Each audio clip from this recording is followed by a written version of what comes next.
I want to go through and show you how to use StatCrunch to do hypothesis tests for a population proportion. And we're going to look at two different examples since there are two different ways that you can use StatCrunch to do hypothesis testing. The first is we're going to look at hypothesis testing where we have the raw data. Okay. And I'm going to use the Colgate data set. So you might remember that the claim from Colgate was that the population percentage of all doctors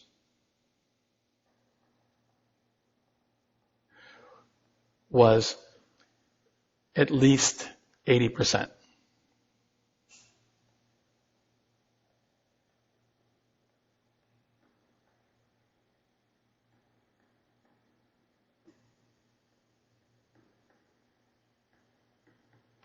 So here our null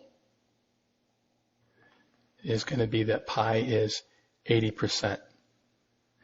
And this is a manufacturer. We're testing their claim. So they're claiming it's at least 80%. Even though we write the null with an equal sign, it's obvious that they're implying that it's at least 80%. In other words, if it was more than 80%, would you take them to court and say they're lying? Of course not. And so the alternative here, we're testing the claim is we want to show that it's less than 80%. So this is the hypothesis test we're going to run. And we're going to run this hypothesis test at a significance level, we'll say, of 10%. So we're going to go ahead into StatCrunch. This is all the information we need. We need to form our hypotheses. And we need to know what our significance level is. And we need to have a data set. So these are the three things that we're going to need.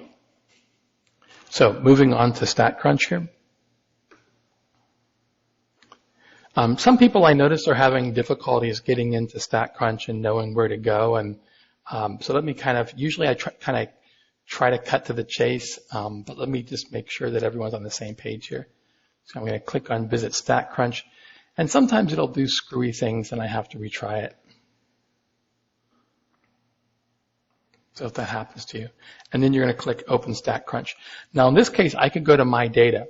Okay, so ordinarily if I want a blank page, I'd click Open StatCrunch. If I just want to do, say, a normal probability calculation or whatever. But in this case, I actually have the data set saved. Whenever you import a data set into StatCrunch, it always saves it. And there it is.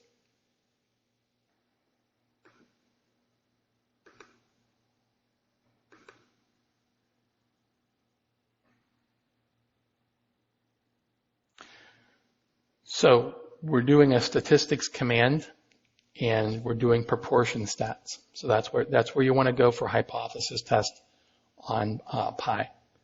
And I'm doing one sample. We'll do two samples in module 11, and I have a data set. So I have a number of different variables. So this is, okay, so I'm going to go up here. I'm going to click on Colgate because that's the variable I'm interested in. You have to tell StatCrunch what is your category of interest here. Okay?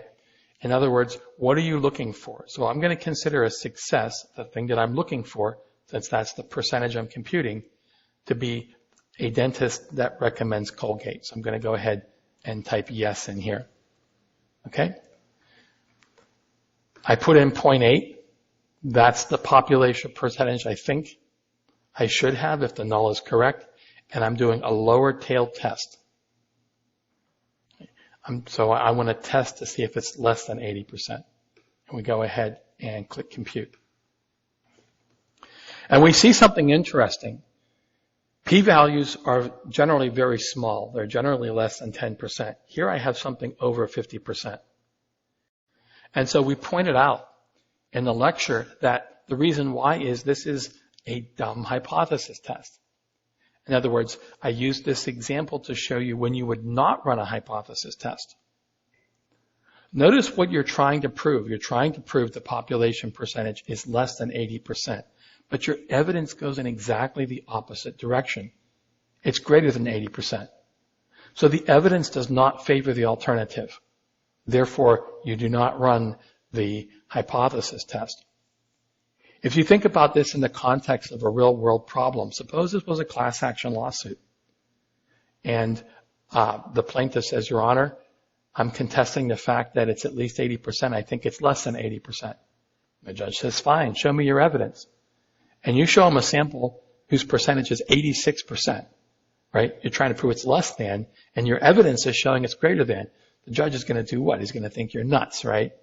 So this is why you're seeing this large p-value. This z-stat is your test statistic. It's telling you how many standard deviations you are away from the mean of the sample percentages, 80%. So this is saying that 86% is about one standard deviation away from 80%. And again, using my alpha is 10%, so the p-value is greater than alpha, therefore I'd fail to reject. All right, good. So this is the one way to do hypothesis tests. Now, sometimes and very often in real life, you're not given a data set. Okay. So now we're going to use some summary statistics. And I'm going to go back and use the motorcycle accident that I presented in the lectures.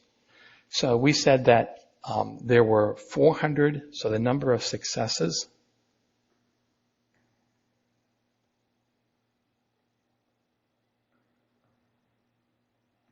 it was 425. These were the number of people who were injured in motorcycle accidents, okay? And my total sample size was 500. Okay. And I was testing to see if there was a change. So if you remember, the percentage of accidents before was 80%. So it just happens that it's the same 80% here, right? And we're testing to see if there's a difference. So remember, there was a motorcycle law passed that repealed the mandatory helmet requirement. So this change occurred. We wanted to see if the population also changed. And in particular, we wanted to see if the percentage had changed. So we're doing a two-tailed test. So how do we do this in StatCrunch? Well, the commands are pretty much the same with just a few little minor alterations. So I'm going to go back up here in the stat, proportion stat, one sample. But now I have a summary. I don't have a data set. I'm going to click on that. So the number of successes. And again, a success is, so when you think about the population percentage, what is it telling you? It's telling you the percentage in your category of interest, right? So success is a person in a motorcycle accident who's injured. Doesn't mean it's a good thing, obviously. It just means it's what you're looking for, right? We had 500 observations. The population percentage is 80%, and we're testing to see if it's not equal to. Okay. And notice the output is very similar, except you have a few extra things here. No, actually you don't. It's exactly the same. I was thinking the tables look different a little bit, but they're not. P-value very low. So even though I didn't state alpha, for any reasonable value of alpha, since alpha is usually 1%, 5%, 10%, and if it's not stated, the default is 5%, P-value is definitely less than alpha. Therefore, we reject the null hypothesis and say that there is strong evidence that there was a change in the percentage of people who were injured in motorcycle accidents after the helmet law was repealed. Again, the test statistic, the z-stat, is showing me that the sample percentage, which in this case was 87.5%, I believe, is over 12 standard deviations away from 85%. Okay, so that's quite a distance away.